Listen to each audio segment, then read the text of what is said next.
Hi guys, this is me, Lakwacherang Pinay in Taiwan. Share ko lang guys sa inyo yung trip ko sa Nantou Shijing Farm. So this is month of November guys.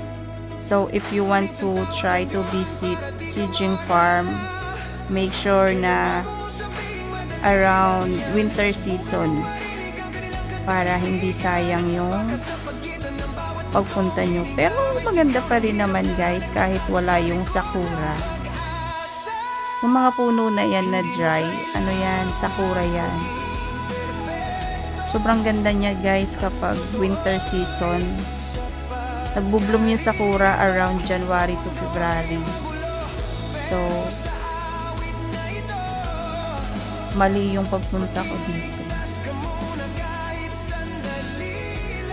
Pero kahit ganito, ma-amaze ka pa rin naman sa magandang view niya kahit wala yung sakura. Ma-amaze ka talaga sa ganda ng Shijing Farm.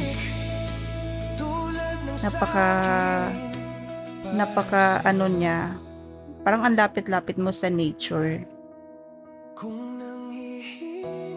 Yan, ang daming tupa, may horse din siya.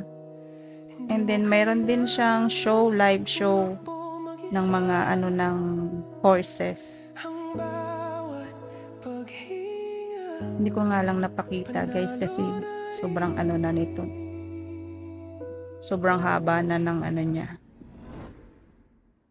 Ayun lang guys, share ko lang. Thanks for watching.